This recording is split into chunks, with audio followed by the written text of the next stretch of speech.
I'm going on a business trip for the next 3 days, he announced. I wonder how many times I've been left alone on the weekends due to such trips. I'll be late due to overtime, he often said, resulting in countless nights without a family dinner. At first, I thought it was better not to know, but eventually my husband's repetitive actions received what he deserved. My name is Nancy, a part-time housewife at 44. My husband, Paul, is 46, a corporate employee at a certain company. While his work is not bad, he is a man who values his style and appearance above all else. We've been married for 19 years. The year after our wedding, our son William was born, and without any significant issues, our marital life has reached this point. Or so I wish I could say. The reality is that I've spent more than half of our married life being manipulated by my husband's lies. He was always worried about his smartphone. Initially, I thought it was work-related, but I'd occasionally see him typing away, and upon sneaking a peek, it was usually a conversation with someone on an instant messaging app. I didn't pay much attention at the time, but looking back, there were indeed many suspicious points. As his sudden overtime and weekend business trips increased, I began to feel something was off. Several summers ago, my husband, who was supposed to be on a 3-day business trip, returned home with a heavy tan. Why are you so tanned when you were supposed to be in a suit for a business trip? I went swimming with a client. It was part of the entertainment. A bit back at his absurd answer, but at the time, I only thought it was unfair that he had a fun time alone, reflecting how stupid I was. My often absent husband used work as an excuse to leave the care of his parents to me. A few years ago, my mother-in-law became disabled due to an injury, and my husband never once offered to accompany her to her hospital visits. He should have some paid leave, but he would blatantly ignore any calls from her. Thus, I'd have to take time off from my part-time job to accompany her. My mother-in-law was a strict person, possibly because she used to be a teacher of traditional calligraphy. I'm rather scatterbrained and prone to mistakes, so I often found myself on the receiving end of her harsh words. To be honest, I didn't like her that much, and I've discussed this with my husband many times. Could you please accompany her to the hospital next week? Your mother would surely want to see you. I would if I can, but there might be a company trip around that time. What? I've never heard about such a trip. Well, it was decided last weekend. I pressed him about this sudden company trip, but he refused to listen. In the end, I had to accompany my mother-in-law to the hospital, yet again.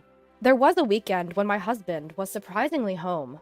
Our son, who was now in 5th grade, had been performing well in his soccer team, so I suggested that we go watch his game together. Every parent watching the children's game lost themselves in the cheer. Our son coordinated well with his teammates, leading the game solidly, and they achieved a splendid victory. Both parents and children were wildly excited about the team's results, and we, as a married couple, joined hands in joy after a long time. The one who approached us at this moment was a mother of a teammate, Patricia. Patricia was a very straightforward woman, and I quickly became friends with her. We would regularly share updates on our children's troubles, home affairs, etc., and began visiting each other's homes more frequently. My husband also got along well with her. Even if Patricia was still at our house when my husband came home from work, we actually felt glad. Our relationship deepened as friends of our marriage. In this way, we continued to have a family-wide relationship, involving not only our sons, but also Patricia's husband. One day, after several years of such interaction, Patricia suddenly started saying something surprising. I know this may sound odd, but doesn't your husband Paul seem to be pretty popular with women? An old man like him? No way. Well, the other day, I saw a man who looked just like Paul at a restaurant with a seductive woman. They looked really close. Patricia then gave a detailed account of what she saw my husband and the mysterious woman doing at the restaurant. Even I was stunned by what she described. Although shocked by Patricia's sighting, I was at a loss as to what to do about the sudden suspicion of my husband's infidelity. While I was still speechless, Patricia advised me to gather evidence first. You can't just vaguely accuse him of cheating, you need to confront him with evidence. She then proceeded to teach me several methods to gather evidence of infidelity. From then on, I could only view my husband with a suspicious eye, and our marriage became even more strained than before. Between our son's SATs, accompanying my mother-in-law to the hospital, my part-time job, and housework, I had plenty on my plate. It was a lot to add the task of looking for evidence of my husband's infidelity, but I did things like search his suit pockets when he was out. Then came that day. Although we had separate bedrooms for a long time, when my husband was away, I felt blissful spreading out on the large bed. I decided to do the same that night and went to the bedroom. When I changed the sheets and duvet and moved my husband's pillow to put mine in place, I found a bank book underneath. Upon inspection, I saw that a fixed amount was being transferred every month to the same person from the account under my husband's name. Checking the name, it read, Patricia Brown. Yes, that's right. To Patricia, our friend, he had been transferring about $300 every month. I silently took a picture of it with my smartphone. The next day was the day I had to accompany my mother-in-law to the hospital. Hey, Nancy, are you listening?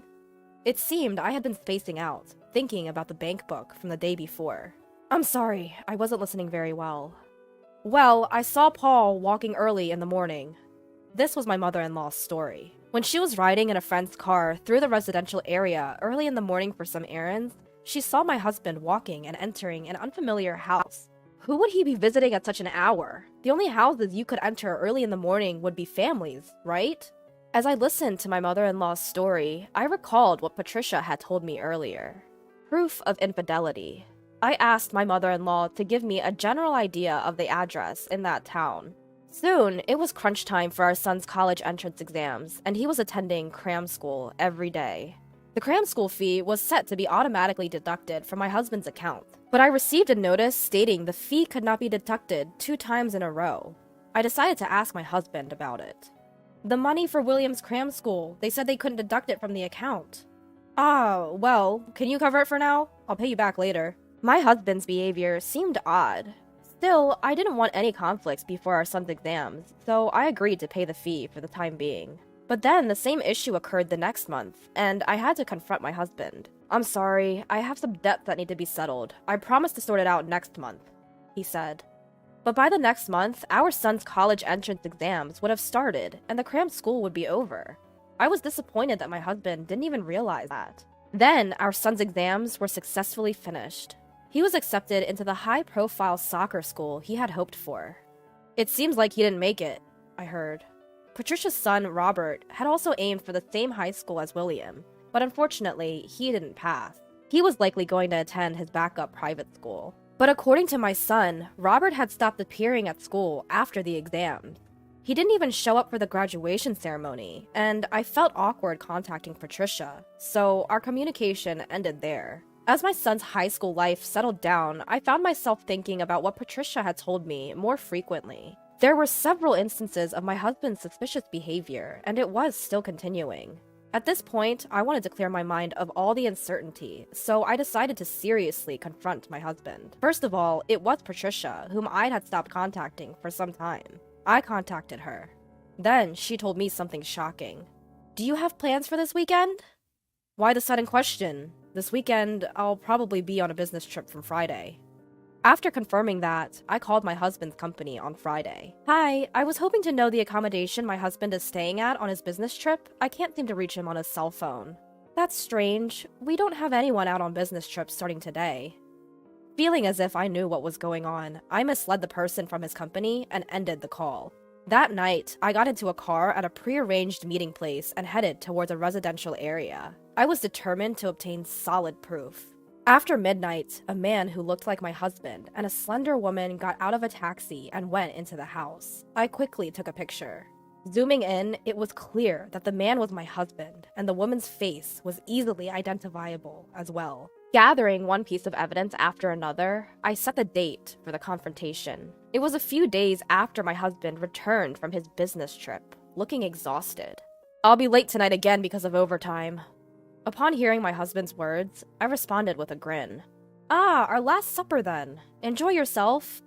There was probably a profound sense of unease in my husband's face from my unexpected smile. He left, scratching his head. Little did he know, stepping into the worst occasion. That night, I hopped in the car again and headed to our designated meeting place. Arriving at the house where I had seen my husband enter with another woman, I rang the doorbell and turned the doorknob. Good evening. Mind if I come in?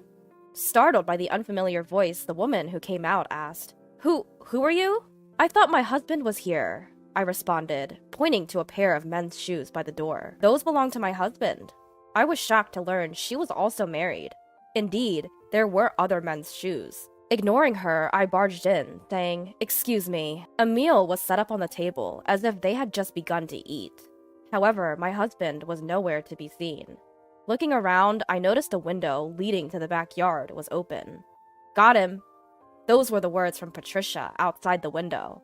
Yes, my husband had tried to escape through the backyard when he realized I was there. I confronted my husband and the married woman. When did this start? It's been 1 to 2 years. Really, it's not that long.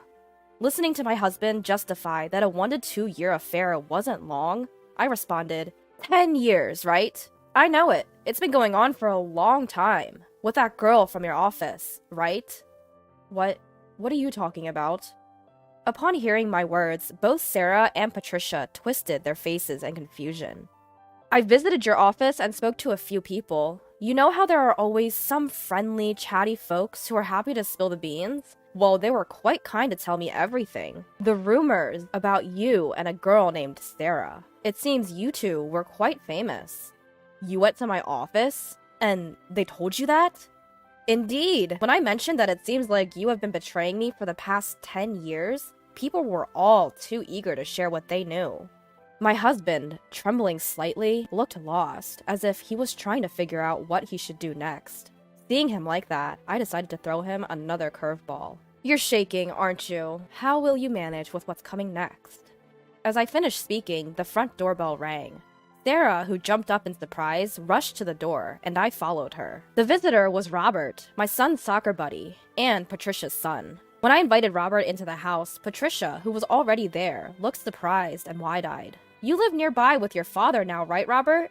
As I understand it, your parents suddenly fell out for reasons you still don't really comprehend. And you've reconnected with our son. You've been talking to me about it too.